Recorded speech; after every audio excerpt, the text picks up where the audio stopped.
मन मौला जाने गुजर गई गुजरान रे, मन मौला जाने गुजर गई गुजरान। कोई दिन मंदिर कोई दिन मस्जिद, कोई दिन बाग बगीचा बाड़ी, कोई दिन मंदिर कोई दिन मस्जिद, कोई दिन बाग बगीचा बाड़ी, कोई दिन रहे वृक्ष की छाया, कोई दिन रहे मैदान रे, मन मौला जाने गुजर गई गुजरान रे, मन मौला जाने गुजर गई गुजरान रे। हिल मिल रहना मिलकर खाना, नेकी बात बताते रहना, हिल मिल रहना मिलकर खाना, नेकी बात बताते रहना। कहे कबीर सुनो भाई साधो, जपना निज नाम रे, मन मौला जाने गुजर गई गुजरान रे, मन मौला जाने गुजर गई गुजरान रे, मन मौला जाने गुजर गई गुजरान। नमस्कार मेरे प्यारे भाइयों, मेरे परम पिता परमात्मा के प्यारे जीव हंसों, मैं बंदी छोड़ से यही अरदास करता हूं कि आप सब मेरे भाइयों का विवेक पहले से ज्यादा और ज्यादा और ज्यादा से ज्यादा बढ़ता ही जाए, और ऐसी कोई दुविधा ना रहे जो मेरे भाइयों को 1% भी भ्रमित कर पाए। ऐसी कोई भी बात ना बचे जो मेरे भाइयों को समझ में ना आए। हर चीज ऐसी क्रिस्टल क्लियर होती चली जाए, हर भेद ऐसे समझ में आता चला जाए कि कोई भी काल का दूत मेरे प्यारे भाइयों को भरमा ना पाए। मैं बस यही अरदास करता हूं अपने परम पिता परमात्मा, अपने बंदी छोड़, अपने सतगुरु कबीर से कि ऐसी कोई भी दुविधा ना रहे जो मेरे भाइयों को 1% भी विचलित कर पाए। तो मेरे भाइयों, बहुत खुशी होती है जब आप ये बोलते हैं कि हर चीज समझ में आ रही है, हर भेद खुलते जा रहे हैं, ऐसी कोई चीज बची ही नहीं है जो समझ में नहीं आ रही। बहुत खुशी होती है, आप सोच भी नहीं सकते कि कितनी खुशी होती है। ऐसे लगता है कि मेरा सत्संग करना सफल हो गया है, क्योंकि मैं कभी नहीं चाहता कि मेरा एक भी भाई परमात्मा के नाम से, परमात्मा से अछूता रह जाए। हर भाई के जीवन में परमात्मा का अवतरण हो, मैं बस यही चाहता हूं। हर मेरा भाई उस अवस्था को प्राप्त करे जिसको परम बोला गया है, मैं बस यही चाहता हूं। इसके अलावा मेरी कोई भी इच्छा नहीं है। बस मैं यही चाहता हूं कि आप सब मेरे भाई तरक्की करते ही चले जाएं, अपना विवेक बढ़ाते चले जाएं और इन अधूरे गुरुओं के चक्करों से निकल जाएं, देही गुरु के जाल से निकल जाएं और उस विदेही गुरु की शरण में जाएं जो सबका गुरु है, जो सबका मालिक एक है। वो एक है भाई, वहां पर 2, 10, 5 की बात हो ही नहीं सकती। लेकिन सब अपने अपने देही गुरु को पकड़ के बैठे हैं। विदेही गुरु को तो कोई जानता ही नहीं है। उसी विदेही गुरु का प्रचार करने के लिए परमपिता परमात्मा ने नितिन दास को चुना है और नितिन दास पूरी लगन से, पूरी ईमानदारी से एक एक भेद को खोलता जाएगा और मेरे भाइयों को इतना समर्थ कर देगा कि वो खुद से समझ पाएंगे कि सत्य क्या है और असत्य क्या है। क्योंकि मेरे भाइयों, जब तक आपने सत्य और असत्य का निबेड़ा स्वयं से नहीं किया, तब तक कोई ना कोई ये गुरुआ आपको भ्रमित करता ही रहेगा। इन गुरुआ लोगों के लिए ही कबीर साहब ने बोला है, अरे गुरुआ तो घर घर फिरे, कौड़ी केर 50, अपने रूप की खबर नहीं, शिष्य करण की आस। ये गुरुआ लोग ना तो अपने रूप को जानते हैं कि मेरा क्या रूप है, तो ये शिष्यों को उनका रूप कैसे लखाएंगे। ये गुरुआ लोग ना तो ये जानते हैं कि वो देही नहीं है, वो विदेही है, तो अपने शिष्यों को ये विदेही स्वरूप क्या लखाएंगे। अरे ये शिष्य को भी आदमी औरत मानते हैं और अपने आप को भी आदमी औरत मानते हैं, तभी अपनी फोटो को उन शिष्यों के मंदिरों में स्थापित करवा देते हैं और घी के दिए जलवाते हैं, अगरबत्तियां लगवाते हैं, क्योंकि वो उस शरीर को ही अपना स्वरूप मान बैठे हैं।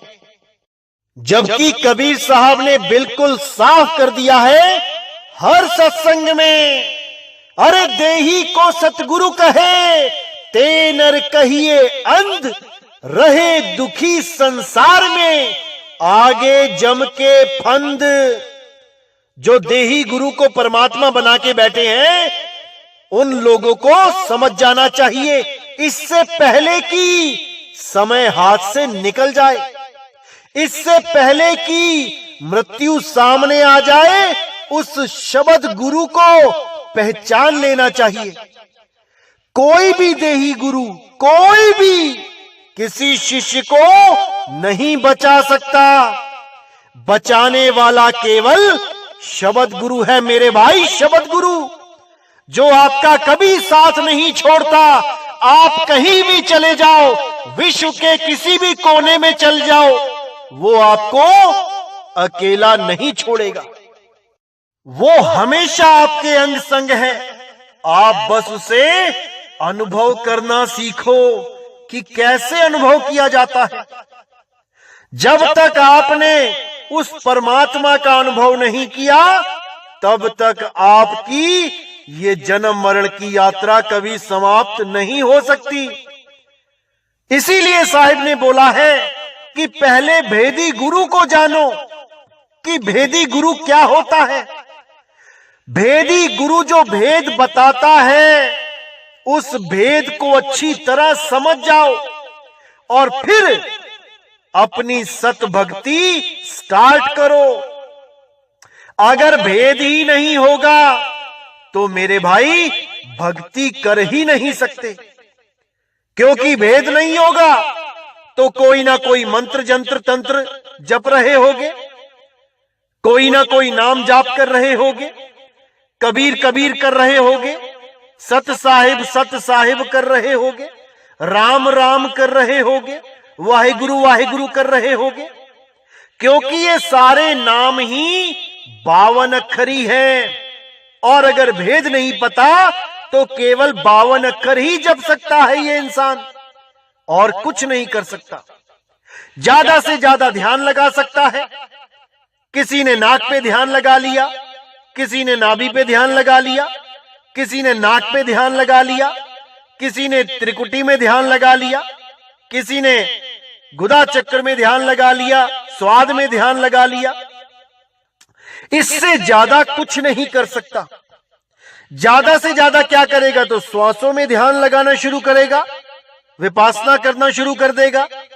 इससे ज्यादा कोई कुछ नहीं कर सकता जब तक भेदी गुरु ना मिल जाए, क्योंकि जब तक भेदी गुरु नहीं मिल गया वो देह की ही साधना कर सकता है, लेकिन देह से परे जो शब्द है उस शब्द को वो नहीं जान सकता।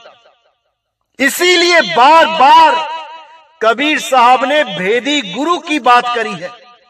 अरे वस्तु कहीं ढूंढे कहीं, कैसे लागे हाथ, गुप्त वस्तु तब मिले, भेदी लीजे साथ।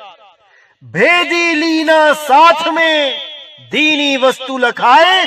अरे कोटि जन्म का पंथ था, पल में पहुंचा जाए। तब आपकी सूरत पल में उस ठिकाने पे लगनी शुरू हो जाएगी। ये संस्कार है हमारे, किसी की जल्दी और किसी की देर में। लेकिन अगर आपको रास्ता पता लग गया तो देर सवेर कभी ना कभी पहुंचोगे, 101% पहुंचोगे। क्योंकि हमें रास्ता नहीं पता होता, इसलिए हम पहुंच नहीं पाते। लेकिन जब हमारी सूरत को रास्ता मिल गया, भेद पता लग गया, अब उसे पहुंचने से कोई नहीं रोक सकता।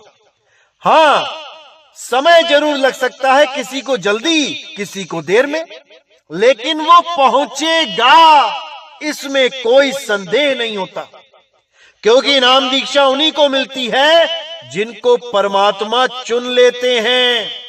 लेकिन अगर कोई खुद से ही ना जाना चाहे तो परमात्मा भी उसको रोकते नहीं है, वो जहां जाना चाहे जा सकता है। क्योंकि मेरे भाई ये श्रद्धा भक्ति और प्रेम का मामला है, ये जबरदस्ती का सौदा नहीं है कि अगर आपने हमसे नाम ले लिया तो आप हमारे साथ ही बंध गए, हमारे यहां ही खूंटा गड़ गया आपका। ऐसा नहीं है भाई, आप कहीं भी इनाम दीक्षा ले सकते हो, कहीं भी जा सकते हो। बस हमारा यही कहना होता है कि अगर आप कहीं जा रहे हो तो पहले परख लो, शब्द को परख लो कि वहां क्या दिया जा रहा है। क्योंकि मेरे भाई इतने भरमाने वाले लोग बैठे हैं कि आप सोच भी नहीं सकते। 2 सेकंड में सार शब्द ले लो, 3 सेकंड में सार शब्द ले लो, 5 सेकंड में सार शब्द देने वाले कितने बैठे हुए हैं, आप सोच भी नहीं सकते। और सार शब्द के नाम पे देते क्या है? कोई आपके कान में फूंक मार देता है, कान में फूंक मार के कहता है यही सार शब्द है। कोई आपको दोनों हाथों के बीच में इस निराकार गैप को दिखा देता है, स्पेस को दिखा देता है, कहता है यही सार शब्द है। कोई आपको श्वासों से जोड़ देता है, आपको श्वासों में मंत्र दे देता है, 5 सेकंड में श्वास ऊपर गई सो और नीचे गई हंग, इसी को कह देते हैं ये सार शब्द है। ऐसा मूर्ख बना रखा है इन लोगों ने कि क्या बताऊं। लेकिन मेरे भाइयों, आपने कहीं पर भी जाना है, अच्छी तरह सोच विचार के जाना है कि कहीं कनफुक्का गुरु तो नहीं मिल जाएगा मुझे, ये परख के जाना है। पहले ही गुरु से पूछ लो कि गुरुजी क्या आप कान में फूंक मारोगे, उसी को सार शब्द बोलते हो। परख लेना मेरे भाइयों, परख लेना, क्योंकि ये गुरुआ लोग बहुत शातिर हैं, इनका कुछ नहीं जाएगा, आपका जन्म खराब होगा। इसीलिए मैं कहता हूं मेरे भाइयों, हर चीज को परखो। जब परखना शुरू कर दोगे तो समझ में आने लग जाएगा कि सत्य क्या है, असत्य क्या है। इसीलिए साहिब ने बोला, जब लग मिले नहीं शब्द वो साचा, तब लग गुरु करो 10 पांचा। इन कनफुक्के गुरु के चक्कर में नहीं पड़ना है जो कान में सार शब्द देते हैं। अरे कनफुक्का गुरु हद का, बेहद का गुरु और जब बेहद का गुरु मिले लहे ठिकाना ठौर। असली ठिकाना तब मिलता है जब बेहद का यानी उस अनंत का, उस सार शब्द का सच्चा भेदी गुरु मिल जाता है। तब परमपिता परमात्मा दूर नहीं रह जाते, फिर वो बहुत पास हो जाते हैं। अरे साहिब का घर दूर है जैसे पेड़ खजूर, और ज्ञानी जन के पास में अज्ञानी से दूर। फिर मालिक हमारे अंग संग हो जाते हैं। ऐसे भी मार्केट में गुरु बैठे हैं जो आपको भरमा देते हैं कि भाई 2 अक्षर का भेद बताए का मतलब है पहले तो कान में फूंक मार दूंगा, ये हो गया पहला अक्षर, और दूसरा अक्षर तुम्हारी मृत्यु के 72 घंटे पहले दूंगा। ऐसे निकम्मे लोग गुरु बन के बैठ गए हैं कि क्या बताऊं। अब इन गुरुआ लोगों से आप ये पूछ लो कि तुम मेरी डेट ऑफ बर्थ बताओ, तुम ये बताओ कि मैं पैदा कब हुआ। अरे तुम तो त्रिकालदर्शी हो गए हो, तुम्हें तो पता चल चुका है कि मेरी मृत्यु के 72 घंटे पहले मुझे नाम कैसे बुलाना है, कहां देना है, सब पता है तुम्हें। तो मेरी डेट ऑफ बर्थ बताओ और बताओ कि मैं कितनी उम्र का हूं। करो इन लोगों को फोन और पूछो इन लोगों से, देखो कैसे पतली गली पकड़ के निकल लेंगे, तुम्हारे फोन काट देंगे, तुम्हें अपशब्द बोलने लग जाएंगे, लेकिन तुम्हारे सवाल का जवाब नहीं दे पाएंगे। ऐसे गुरुओं से बच के रहना है मेरे भाइयों, बच के रहना है। यही गुरु लोग 5-5 हजार में नाम दीक्षा देते हैं, तुम्हें अपना अकाउंट नंबर भेजेंगे, उसमें पैसे डलवाएंगे, और तुम बेचारे परमात्मा को पाने के लिए ललायत, परमात्मा को पाने के लिए एक असहाय जीव की तरह इनके झांसे में आ जाओगे। इसीलिए कहीं भी जुड़ने से पहले अच्छी तरह परख कर लो कि शब्द है भी या नहीं, कि 3 सेकंड में हमारे कान में फूंक मार के हमारे 5000 भी ले गया, और सार शब्द के नाम पे हमारे कान में फूंक मार के चला गया। ऐसे ऐसे लोग बैठे हैं मेरे भाइयों, बच के रहना है। इनको अच्छी तरह समझ लो, कैसे कहां पे लूटते हैं, कैसे परमात्मा के नाम पे ठगी करते हैं, अच्छी तरह समझ जाओ मेरे भाइयों। एक और YouTube पे आजकल 21,000 रुपए में सत्संग बेच रहे हैं। अपने सत्संग डाउनलोड करके 200 रुपए के मेमोरी कार्ड में डाल के आप तक पहुंचाने का 21 हजार रुपया लूट रहे हैं। ऐसे ऐसे धुरंधर बैठे हैं मेरे भाइयों परमात्मा के नाम पे लूटने के लिए। और देते क्या है, मोबाइल पे सीटी की आवाज सुना देते हैं और कहते हैं यही सार शब्द है, मैंने तुम्हें भेद बता दिया है। अरे ये मोबाइल की सीटी तो वो सुन पाएगा जिसके कान हैं, जो सुन नहीं सकता वो तुम्हारे मोबाइल की सीटी क्या सुनेगा। और कैसे पहचान करेगा सार शब्द की, ऐसा मूर्ख बना रखा है इन लोगों ने। अरे भाई, सार शब्द की पहचान केवल सूरत करती है, और सूरत को सैन चाहिए, इशारा चाहिए। सैन मिलते ही सूरत अपने ठिकाने के लिए निकल पड़ती है, और सतगुरु मिल जाता है तो उसे वो अचल अवस्था प्राप्त होती है, जिसके लिए बोला गया है सतगुरु के लक्षण कहूं, अचल विहंगम चाल, हमें अमरापुर ले गया ज्ञान शब्द सरघाल। वो अचल अवस्था प्राप्त होती है जब सूरत को भेदी गुरु मिल जाता है, क्योंकि सूरत ही शिष्य है और शब्द ही गुरु है।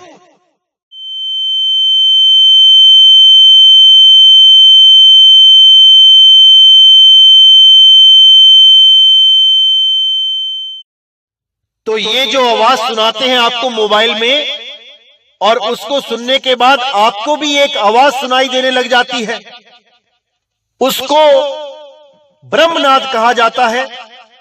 वो ब्रह्मनाद है, वो परमात्मा का शब्द नहीं है, क्योंकि वो ब्रह्मनाद इन कानों से सुनाई देता है। कभी लगेगा दाएं कान से आ रहा है, कभी लगेगा बाएं कान से आ रहा है, ये चारों तरफ है असल में। और इसी ब्रह्मनाद को टीनीटस बोला जाता है अंग्रेजी में। लोगों को इस टिनिटस के द्वारा इतनी परेशानी होती है कि उन्हें ऑपरेशन तक कराना पड़ जाता है। लेकिन ये गुरुआ लोग इसी टिनिटस को परमात्मा का नाम बता देते हैं। ऐसी हालत इनकी खराब होने वाली है अंत समय में कि लहर अबदाना। जिस टिनिटस से लोग परेशान हो जाते हैं, चलते फिरते उठते बैठते उनको ये आवाज सुनाई देती है जो कभी कम और कभी ज्यादा हो जाती है, इतनी ज्यादा हो जाती है कि सिर तक दर्द होने लग जाता है, इतनी ज्यादा हो जाती है। इससे परेशान होके लोग डॉक्टरों के पास ऑपरेशन तक कराने के लिए तैयार हो जाते हैं और ये लोग उसको सार शब्द बना के मोबाइलों में सुना रहे हैं। हैरानी होती है ऐसे लोगों को देख के, क्योंकि इन्होंने अपना तो कोई गुरु धारण किया नहीं होता है। लोगों के सत्संग सुन सुन के यूट्यूब चैनल बना के बैठ गए हैं।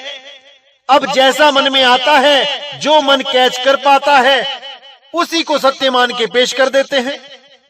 अब नीर चीर का निबेड़ा करे तो करे कौन, जब गुरु ही कोई नहीं है। अब इन लोगों से पूछो कि तुम्हारा गुरु कौन है, तो कहते हैं मेरा गुरु तो 2 साल पहले मुझे प्रकट हो गया, अपने आप ही, यानी परमात्मा खुद ही आ गया। अब इनसे कोई पूछने वाला हो कि भाई 5, 6, 7, 10 साल से तो तुम साईं बाबा की फोटो लगा लगा के मंत्र दे रहे हो, धन लक्ष्मी मंत्र दे रहे हो, और 2 साल पहले तुम्हें 2018 में तुम्हें सतगुरु प्रकट हो गया। असल में मेरे भाइयों, ये लोग हमारे सत्संग सुन सुन के जागे हैं। इनको समझ में आ गया कि हम जो कर रहे हैं वो गलत था। लेकिन अब नितिन दास को गुरु कौन बनाए, अब इस पंथ में नाम कौन लेवे, क्योंकि गुरु तो ये पहले से ही बने बैठे थे, लोगों को ऑनलाइन मंत्र देते फिरते थे। अब कैसे कहें कि हम चेले हैं, क्योंकि अहंकार सामने आ गया। अब ये लोग क्या करते हैं, ये लोग ज्ञान की चोरी करते हैं। जो हमसे सुना, जो हमसे समझा, उसी को अपने शब्दों में पेश कर दिया, ताकि कोई ये भी ना कहे कि तुम कुछ जानते ही नहीं हो, क्योंकि हमारी कॉपी करेंगे, हमारी नकल करेंगे। अब जो नया जीव होगा जिसने हमारे सत्संग नहीं सुने हैं, वो आकर्षित हो जाएगा कि भाई महात्मा जी ने तो बहुत अच्छी बात बताई। अब इनको ये नहीं पता कि महात्मा जी सुन कहां से रहे हैं, इनको ये नहीं पता लग पाता इन जीवों को, और ये उन्हीं को सतगुरु मान के बैठ जाते हैं। ये सोचते हैं कि हमारे गुरुजी को परमात्मा खुद ही प्रकट हो गया। मेरे भाई, ऐसा नहीं होता। ये जितने भी आजकल यूट्यूब पे बैठे हुए हैं जो नी अक्षर नाम, सार शब्द, निज नाम की बातें कर रहे हैं, ये 2018 से पहले कहां थे। हमारे सारे सत्संग सुन के अब ये उस ज्ञान को अपना बना के बैठ गए हैं। लेकिन सार शब्द का भेद है नहीं, तो कोई मोबाइल में सीटियां सुना रहा है, कोई कान में फूंक मार रहा है, कोई हाथों के बीच में निराकार को दिखा रहा है। क्योंकि अब भेद लाएं तो लाएं कहां से। इतना तो पता लग गया कि जो ये काम कर रहे थे वो गलत था, तो उसके तो खिलाफ खुद ही बोलने लगे। आज तक जो मंत्र देते थे, जिसे देके कहते थे कि तुम्हारी मुक्ति हो जाएगी, अब उन्हीं मंत्रों के खिलाफ खुद बोलने लगे। देखो कितनी विडंबना है। जिन पुराने चेलों को इन्होंने मंत्र देके पैसे लूटे, अब उनसे क्या बोलेंगे ये कि तुम उस मंत्र को छोड़ दो।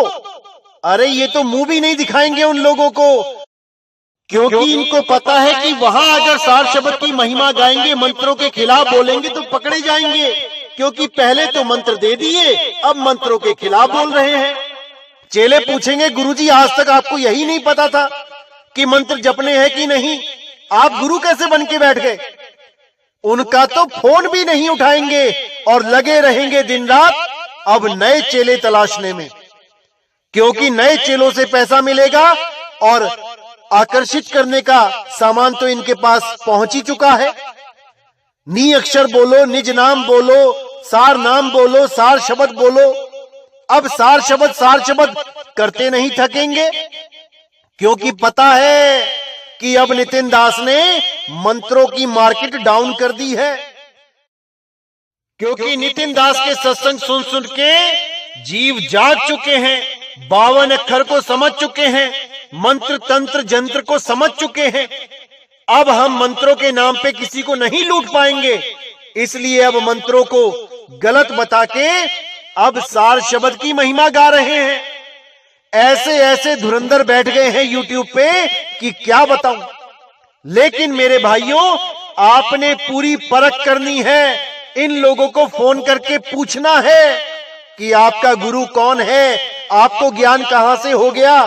2018 से पहले आप इतने मंत्र देते थे, अब वो मंत्र छूट कैसे गए? किसने आपको बताया? कहां से आपको समझ में आया कि मंत्रों की साधना नहीं करनी है? आज तक तो आप लोगों को मंत्र दे दे के गुरु बनते फिरते थे, आज विदेही गुरु कैसे बन के बैठ गए? मेरे भाइयों, परख आपने ही करनी है, ऐसे ही नहीं लग जाना किसी के पीछे। क्योंकि परमात्मा अगर कोई कार्य करता है तो बहुत सोच समझ के करता है। आखिर उन्होंने नितिन दास को क्यों चुना है? सत्य का प्रचार करने के लिए। आज इसका भी भेद खोल दिया जाएगा। क्योंकि बहुत से लोगों ने ये YouTube चैनलों पे फैला दिया है कि मदन साहिब को रंभदूत मिला था और मदन साहिब काल के दूत हैं। और प्रूफ क्या देते हैं? उनका नाम दिखाते हैं वाणियों में कि देखो मदन के बारे में क्या बोला है वाणियों में। मदन को मार दो, मदन को फूंक दो, मदन को छोड़ दो। ऐसे करके साबित करते हैं कि मदन साहिब के बारे में वाणियों में जिक्र है कि इसको त्याग दो, इस पंथ को छोड़ दो। इन मूर्खों को कौन समझाए कि मदन का अर्थ होता है काम, काम वासना। उस काम वासना के लिए बोला जा रहा है कि काम को जला दो, काम को त्यागो, काम को छोड़ो, ना कि मदन साहिब को बोला जा रहा है। लेकिन जो भोले जीव होते हैं वो बेचारे सोचते हैं कि हाँ भाई, ये तो कबीर वाणी में मदन को छोड़ने के लिए बोला गया है। ऐसे ये काल के दूत इन भोले जीवों को भरमा देते हैं। इनको नाम का अर्थ ही नहीं पता है कि मदन का क्या अर्थ होता है, और ये उन वाणियों को मदन साहिब पे फिट करके जीवों को भरमा देते हैं। और भोले जीव बेचारे क्या करें, भ्रमित हो जाते हैं। तो मेरे भाइयों, आज समय आ गया है कि इनकी व्याकरण सुधार दी जाए, थोड़ा इनको समझाया जाए कि शब्दों के अर्थ क्या होते हैं और शब्दों के मतलब क्या होते हैं। आज इनको समझाया जाएगा, आप भी समझें। मदन का अर्थ होता है काम वासना। कबीर का अर्थ होता है बड़ा या महान, सबसे बड़ा, विशाल।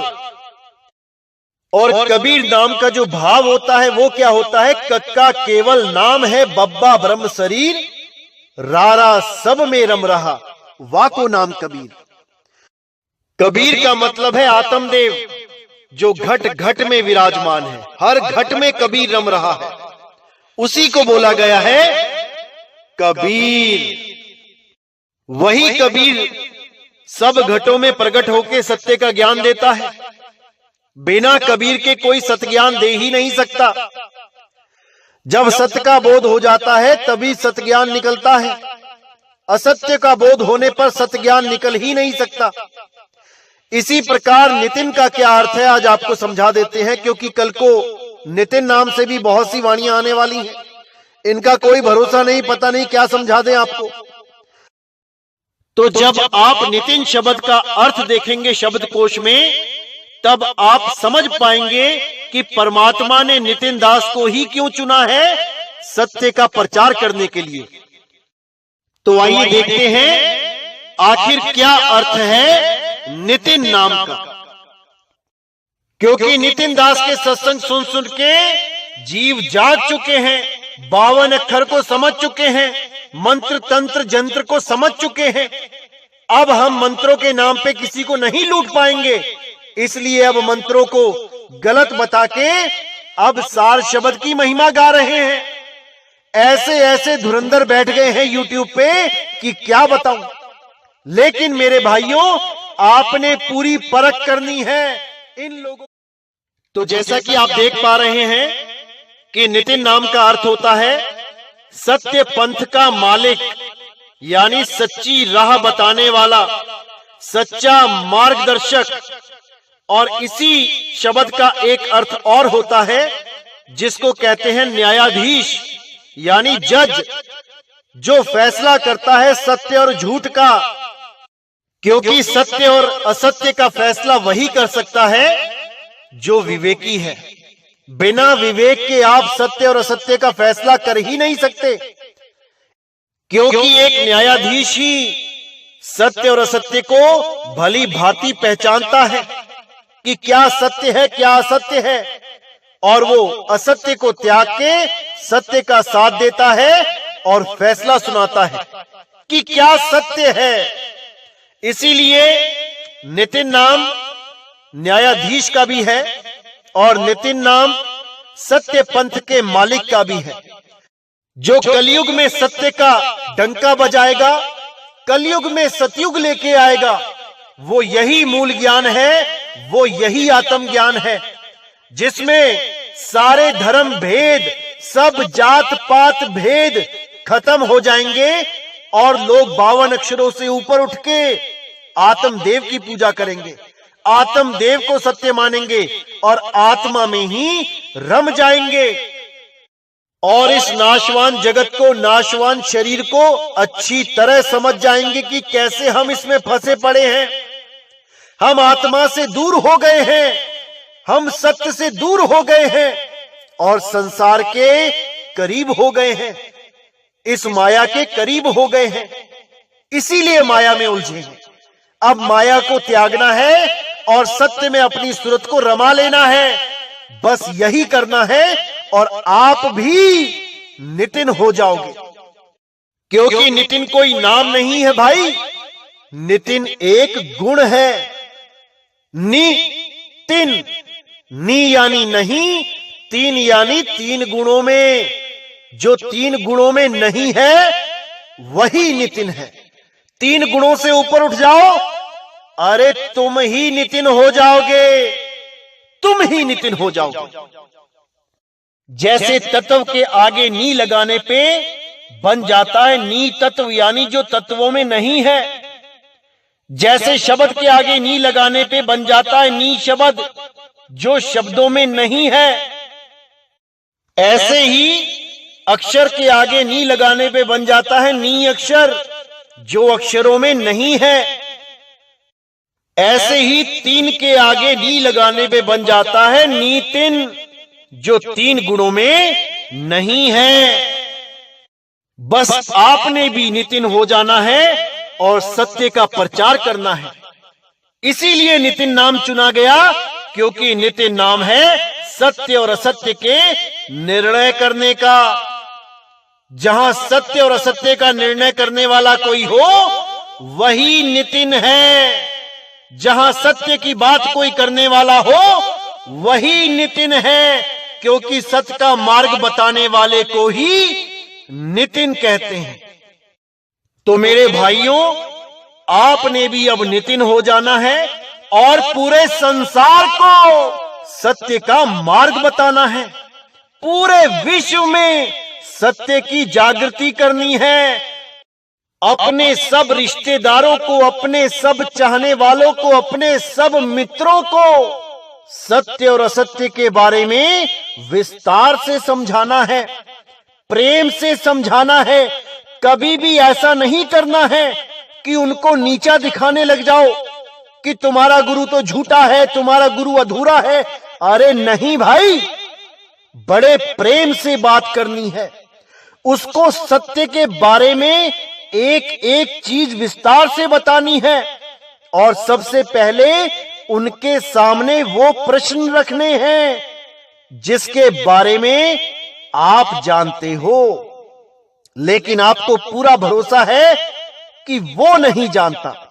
जब आप ऐसे सवाल किसी खोजी के आगे रखोगे तो वो खोजना शुरू करेगा और उसको इन सवालों के जवाब मिलेंगे नहीं, क्योंकि उन सवालों के जवाब कोई भेदी गुरु ही दे सकता है या उस भेदी गुरु का कोई शिष्य दे सकता है। ये सबके बस की बात नहीं है। तो वो धीरे धीरे बात को समझता हुआ, खोजता हुआ, स्वयं आपके पास आ जाएगा और आपसे ही उस प्रश्न का उत्तर मांगेगा। तब आपके पास पूरा मौका होगा उसको सत्य भेद बताने का। लेकिन याद रहे, उसको नीचा नहीं दिखाना है। हम सब परमात्मा के बच्चे हैं, हम सब बराबर हैं, कोई बड़ा छोटा नहीं है। उसको प्रेम से समझाना है, उसको ये आभास नहीं होने देना है कि तुम ज्ञानी हो और वो अज्ञानी है। इतने प्रेम से समझाना है उसे, तब वो सत्य को जानेगा और मालिक के बताए रास्ते पे चलेगा और उसकी मुक्ति होगी। उसका श्रेय आपको भी मिलेगा, परमात्मा आप पर भी दयाल होगा, क्योंकि आपने उसके बच्चे को सही मार्ग समझा के उसे सही रास्ते पे लगा दिया। बहुत बड़ी बात है। जैसे आपके 4 बच्चे खो जाएं और आप इश्तिहार लगा दो कि जो मेरे बच्चे को लेके आएगा उसको मैं 1 लाख रुपए दूंगा, तो अगर कोई आपके बच्चे को वापस ले आता है तो वो इनाम का पात्र हो जाता है। आपकी खुशियां उस पे भी बरसेंगी। बच्चा तो मिला, लेकिन आप उसको भी माला माल कर दोगे जो आपके बच्चे को आप तक पहुंचा रहा है। इसी प्रकार परमात्मा उस जीव से सदा प्रसन्न रहते हैं जो उनके बच्चों को सही मार्ग बताता है, मुक्ति का रास्ता बताता है। इसलिए मेरे भाइयों, अब समय आ गया है जब पूरे विश्व में आत्मज्ञान का प्रचार होगा, आत्मज्ञान का डंका बजेगा और आप सब मेरे भाई नितिन हो जाएंगे। मुझे बस उसी समय का इंतजार है जब गली गली में नितिन हो जाएंगे। फिर देखो क्या होता है। तब पूरे विश्व में भारत ही विश्व गुरु बन के उभरेगा। कोई रोक नहीं सकता, कोई नहीं, क्योंकि इस पूरे विश्व में कोई भी 52 के जंजाल को नहीं खत्म कर सकता। केवल और केवल कबीर साहब का मूल ज्ञान ही 52 को परास्त कर सकता है, 52 के जंजाल को खत्म कर सकता है। और 52 के जंजाल को खत्म करके आप स्वयं कबीर हो जाएंगे और किसी का नाम नहीं जपेंगे, 52 अक्षरों को त्याग देंगे। अरे कबीर कबीर क्या करे, तू खोज आपन शरीर, 10 इंद्री बस में कर, तू आपे आप कबीर। तो मेरे भाइयों, हमें ही कबीर हो जाना है, लेकिन कबीर होने से पहले हमें नितिन होना पड़ेगा, यानी सत्य असत्य का निर्णय करने वाला बनना पड़ेगा, क्योंकि हमने ही असत्य को धारण कर रखा है और सत्य से दूर हुए बैठे हैं। जब हम खुद नितिन हो जाएंगे तो हम स्वयं ही असत्य को दूर करके सत्य धारण कर लेंगे। यही नितिन की परिभाषा है, यही नितिन का अर्थ है। तो हमने पहले नितिन होना है, उसके बाद जाकर हम कबीर हो पाएंगे। तो मेरे भाइयों, अच्छी तरह समझना है मूल ज्ञान को, और मुझे पूरा विश्वास है कि आने वाले समय में घर घर में नितिन होगा, घर घर में सत्य का बोध होगा, घर घर में सतनाम का बोध होगा। मुझे पूरा विश्वास है जब मेरे देश का हर विवेकी पुरुष 52 अक्षरों से ऊपर उठ के सोचेगा, 52 अक्षरों के माया जाल को तोड़ देगा, तब समझ जाऊंगा कि अब हम विश्व गुरु बन चुके हैं। भारत विश्व गुरु बनेगा, बिल्कुल बनेगा, लेकिन तब बनेगा जब वो आत्मज्ञान को धारण कर लेगा, इन 52 अक्षरों के झगड़ों को खत्म कर देगा, इन 52 के जंजालों को तोड़ देगा, तब सारे संसार को एक सत्य से जोड़ देगा। तब मेरा भारत विश्व गुरु स्वयं हो जाएगा। यही सब संतों ने बोला है कि एक दिन भारत विश्व गुरु बनेगा। और कैसे बनेगा? अपने आध्यात्मिक ज्ञान से बनेगा। और कोई रास्ता नहीं है विश्व गुरु बनने का। तो मेरे विवेकी भाइयों, मैं आह्वान करता हूं कि आप सब मेरे भाई इन 52 अक्षरों को समझ के, इन 52 अक्षरों के जंजाल को अच्छी तरह जान के इनसे खुद को भी बचाओ और अपने रिश्तेदार, सगे संबंधियों, मित्रों को भी बचाओ। इन 52 के जाल से ऊपर उठो और दूसरों को भी इन 52 से ऊपर उठा ले जाओ। तभी आप परमात्मा के एक सच्चे सेवक बनेंगे। तभी आप मालिक के इस प्रचार को पूरे विश्व में फैलाएंगे और परमात्मा की अपार खुशियां प्राप्त करेंगे। इसी के साथ मैं बस यही विनती करता हूं आपसे कि जो भी ज्ञान आप समझ रहे हैं दूसरों को भी समझाएं, क्योंकि ये मनुष्य चोला बिला है केवल ज्ञान समझने और समझाने के लिए, मुक्त होने और दूसरों को मुक्ति का रास्ता बताने के लिए।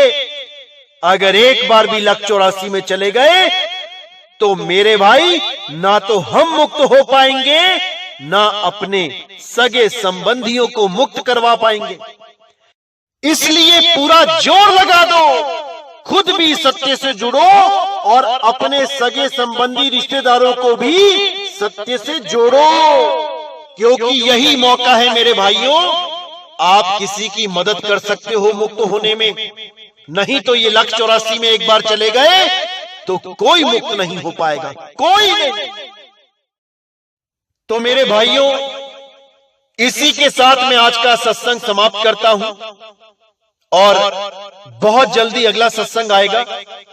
तब तक आप विवेक जगाते रहें और संतों की कही बातों पे अपना जीवन चलाते रहें। तभी आप मुक्ति के दरवाजे तक पहुंचेंगे, अन्यथा कोई ना कोई काल का दूत आपको ठग लेगा। इसलिए पूरे विवेकी बने रहें, पूरी जागृति में रहें। अरे मैं कहता हूं जागत रहियो, तू जाता है सोई रे, तेरा मेरा मनवा कैसे एक होई। तो मेरे भाइयों, अच्छी तरह समझना है हर बात को और परमात्मा पे पूरा भरोसा करके भक्ति करनी है। ये देखा देखी वाली बात नहीं है, यहां पे सिर धड़ की बाजी लगानी है। परमात्मा हमेशा आपके अंग संग है, हमेशा उसको महसूस करना है अपने साथ, क्योंकि वो आपका साथ कभी नहीं छोड़ता, कभी नहीं। तो इसी के साथ मैं वाणी पे विराम देता हूं। बोलिए सतगुरु वैराग साहिब की सदा ही जय हो। बोलिए सतगुरु मदनपति साहिब की सदा ही जय हो। बोलिए सतगुरु बाबा नानक जी की सदा ही जय हो। रविदास जी की सदा ही जय हो। सभी संतों की जय हो। बोलिए सतगुरु बंदी छोड़ सतगुरु सत्य कबीर साहिब की सदा ही जय हो, सदा ही जय हो। मेरे मालिक की साहिब बंदगी सतना।